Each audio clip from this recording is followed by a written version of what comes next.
नमस्कार, मैं प्रतिभा खेड़े आपका स्वागत करती हूँ अपने YouTube चैनल नॉलेज रेन में, जहाँ हम कक्षा छठी की एड ग्रेड अभ्यास पुस्तिका सामाजिक विज्ञान के हल देख रहे हैं।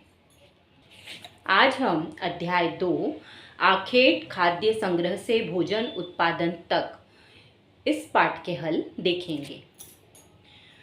प्रश्न नंबर 1 है, आखेटक खाद्य संग्राहकों द्वारा उपयोग में लाए जाने वाले किस सामग्री के औजार वर्तमान में भी पाए जाते हैं। मतलब जो सामग्री पहले आखेटक लोग पुराने समय में उपयोग में लाते थे औजार के लिए, उसमें से कौन से औजार अभी भी पाए जाते हैं। तो कौन से पाए जाते हैं? पत्थर के। अगला है, नवपाषाण युग में ओखली और मूसल का उपयोग किन कार्यों में किया जाता था? जानवरों से रक्षा करने में, गड्ढा खोदने में, अनाज व वनस्पतियों को पीसने में या औजारों को पैना बनाने में। तो हमें पता है ओखली और मूसल का प्रयोग अनाज और वनस्पतियों को पीसने में करते थे। उनका उपयोग आज भी इन्हीं कार्यों के लिए किया जाता है।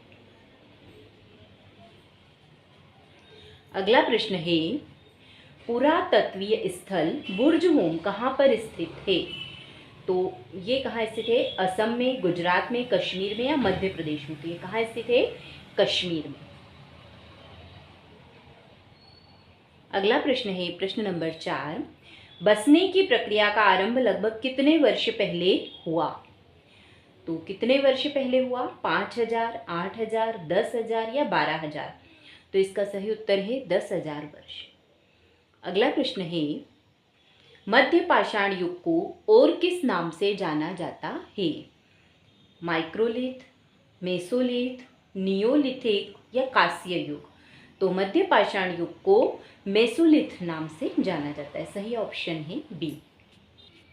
अगला प्रश्न है, रिक्त स्थानों की पूर्ति कीजिए।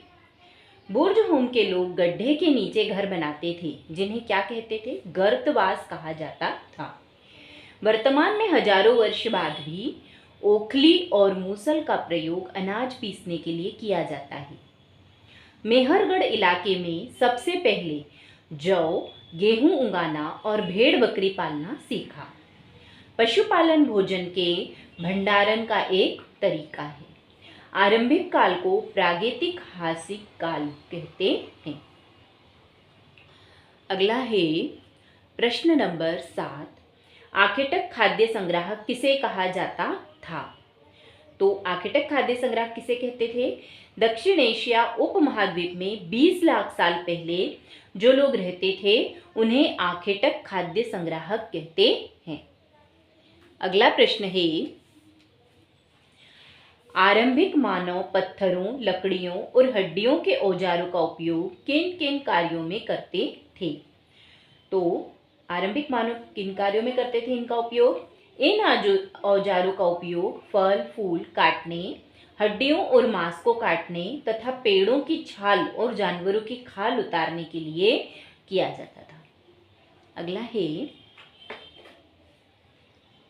आरंभिक मानव धीरे धीरे किस प्रकार पशुपालक बन गए? आरंभिक मानव ने अपने घरों के आसपास चारा रखकर जानवरों को आकर्षित करके उन्हें पालतू बनाया होगा। धीरे धीरे लोग भेड़, बकरी, गाय जैसे जानवरों को पालने लगे और पशुपालक बन गए। अगला प्रश्न है, आरंभिक मानव की किस प्रक्रिया को घरेलूकरण की प्रक्रिया कहा गया है?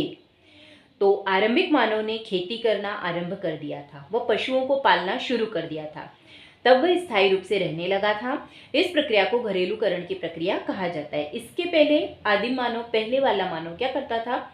जगह जगह भटकता था, लेकिन जब उसने खेती करना और पशुओं को पालना शुरू किया तो वो एक जगह थोड़ा टिक के रहने लगा। इसे घरेलूकरण की प्रक्रिया कहेंगे।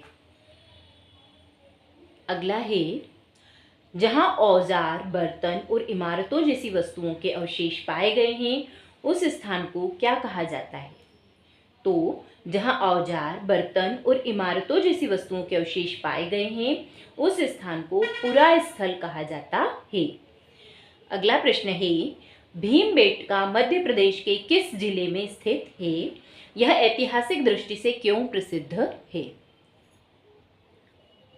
तो भीमबेटका मध्य प्रदेश के रायसेन जिले में स्थित है। यह एक पुरा पाषाणिक आवासीय पुरा स्थल है। यह आदि मानव द्वारा बनाए गए शैल चित्रों और शैलाश्रयों के लिए प्रसिद्ध है। अगला है, आखेटक खाद्य संग्राहक समुदाय के लोग एक जगह से दूसरी जगह पर क्यों घूमते रहते थे? आखेटक खाद्य संग्राहक समुदाय के लोग एक जगह से दूसरी जगह घूमते रहते थे क्योंकि यदि वे एक जगह ज़्यादा दिन रहते तो आसपास के पौधों, फलों तथा जानवरों को खाकर समाप्त कर देते थे। इसलिए भोजन की तलाश में इन्हें दूसरी जगह पर जाना पड़ता था। अगला प्रश्न है प्रश्न नंबर 14। नवपाषाण युग में मिट्टी के बर्तनों का उपयोग किस प्रकार किया जाता था? नवपाषाण युग तक मिट्टी के बर्तनों के रूप में आधुनिकीकरण ने अपना अलग ही जीवन ले लिया था। इन मिट्टी के बर्तनों का इस्तेमाल धार्मिक अनुष्ठानों, खाना पकाने और पानी और खाद्य पदार्थों को ढोने के लिए किया जाता था। बर्तनों का इस्तेमाल खाना खाने के लिए भी किया जाता था। प्रश्न नंबर 15 है, मेहरगढ़ के बारे में 8 से 10 वाक्यों में विवरण लिखिए। मेहरगढ़ वह पहला स्थान है जहां लोगों ने जौ और गेहूं उगाना शुरू किया। मेहरगढ़ में लोगों ने भेड़ और बकरी पालन भी किया।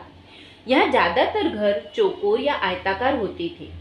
यह दक्षिण एशिया में सबसे प्रसिद्ध प्रारंभिक गांव स्थल है। मेहरगढ़ एक नवपाषाण पुरातात्विक स्थल लगभग 7000 ईसा पूर्व का है, जो आधुनिक पाकिस्तान में बलूचिस्तान के कच्ची मैदान पर स्थित है।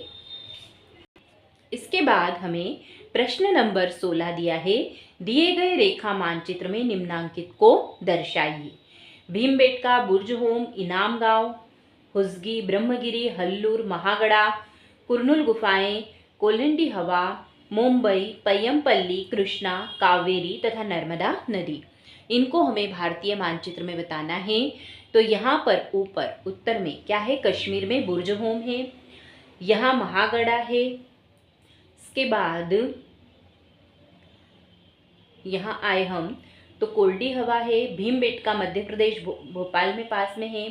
मध्य प्रदेश में ही नर्मदा नदी है, ये नदी बह रही है। इसके बाद नीचे देखें हम तो इस तरफ मुंबई है, यहाँ हल्लूर है, यहाँ पर ब्रह्मगिरी है, यहाँ इनाम गांव है, ये कृष्णा नदी है, ये कावेरी नदी है, ये पय्यमपल्ली है और ये कुरनूल की गुफाएं हैं।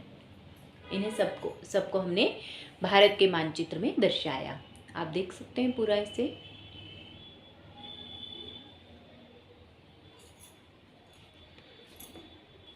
धन्यवाद। आज के लिए इतना ही।